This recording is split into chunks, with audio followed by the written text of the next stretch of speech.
It wasn't the official inaugural poem, it was just something that she couldn't help but write. You know, ministers often say, I preached the sermon that I needed to hear. Alice Walker writes the poem she needs to have read and hear. The world has changed. Wake up and smell the possibility. The world has changed. It did not change without your prayers, without your faith, without your determination to believe in liberation and kindness, without your dancing through the years that had no beat. The world has changed. It did not change without your numbers, your fierce love of self and cosmos. It did not change without your strength. The world has changed. Wake up. Give yourself the gift of a new day. The world has changed. This does not mean that you were never hurt. The world has changed. Rise, yes, rise and shine. Resist the siren call of disbelief. The world has changed. Don't let yourself remain asleep to it. This morning's keynote is a sermon or homily in 4 parts, or what was it, Ken? You asked me to, something like that. Okay. I have plenty of those to pull out, of course. So this is an experiment, and y'all are the guinea pigs. Isn't this cool? We're loving this. Good morning, my friends. Good morning. So, Charlie, pull. So, I want to talk with you about faith development, and before I do that, because we're Unitarian Universalists, I want us just to kind of drill down into the word faith. And I have a series of quotes. And so here's our goal, is to read this one and then to ponder, is this someone who's a Unitarian, a Universalist, or someone we'd rather not be associated with? So would you please read the quote on the screen so Ken can hear it? Faith means not wanting to know what is true. Okay, so just make up your own mind about who said those fine words. Who was it, Charlie? Who was it, friends? Okay, is he on our side? Okay. All right, what have we got? All right, so if that quote resounded with you, I'd encourage you to read, you know, Man and Superman would be a good start. All right, next. The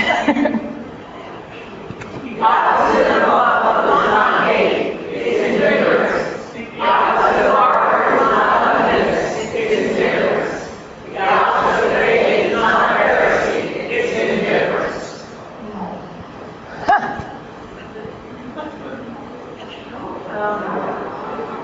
And hit it one more time. There's one more line in that one.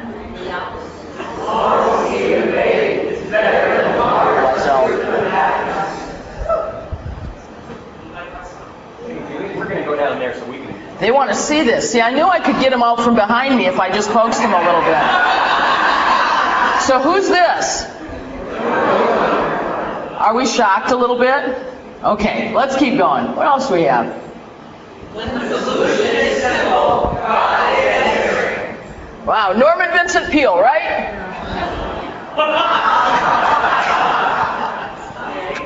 How are we doing with this faith thing this morning? Well, what else do we have? Faith is taking the first step, even when you don't see the whole staircase.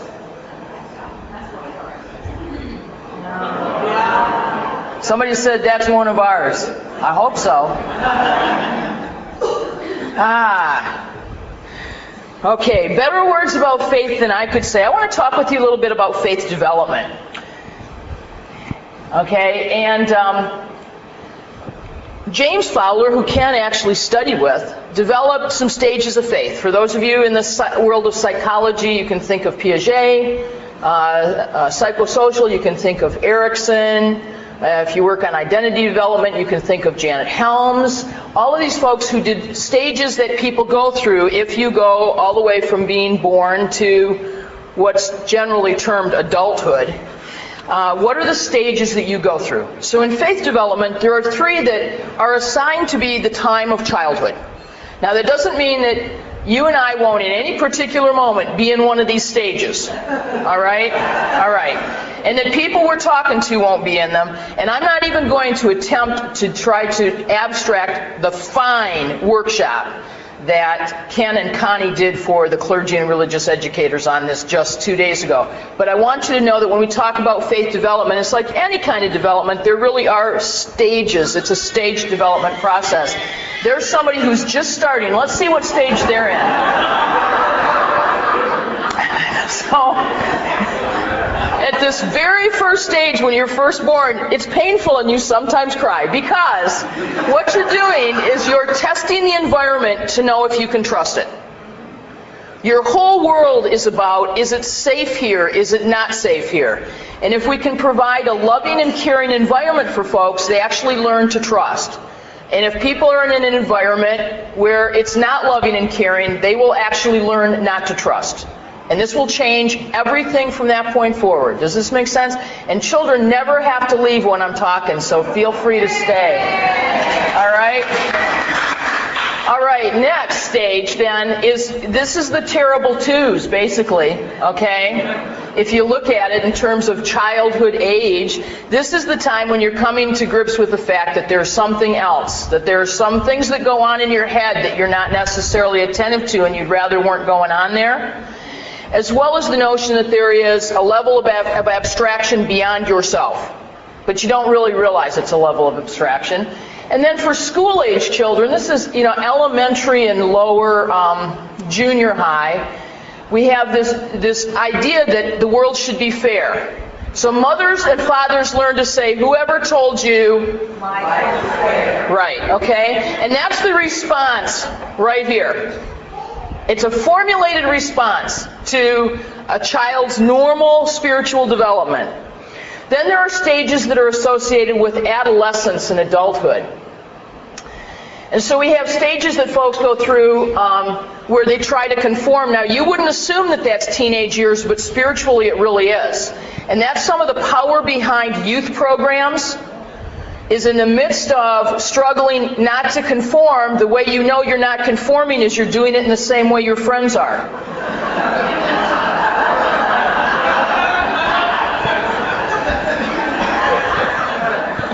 Duh. Okay, next. All right, and then we have this is Sturm und Drang, So this is the time that for the first time we're taking some personal responsibility for our own beliefs and our own feelings. And this is a stage that's considered to be sort of a young adult sort of stage when Fowler did this work. And then finally, we have 2 other fine stages. We have one where we're actually realizing that perhaps there is such a thing as the use of anything as a metaphor. Okay, that we start to get symbols and integrate those into our lived experience rather than treating the symbols as things that are tangible. Okay, and then finally we have this stage where, as Ken said the other day, or I think it was Connie, she said, this is the stage where they actually try to plan to assassinate you because you're changing the world. Now before we leave that slide, I want to point out that just because there are all of these stages, it's like buying a train ticket from Miami to New York Penn Station. You could really just get off at any stop and stay there for a long time. You don't have to make it all the way to New York. Just because the train goes all the way there, and just because you have a ticket, doesn't mean you won't just get stuck in Richmond or Atlanta or Orlando.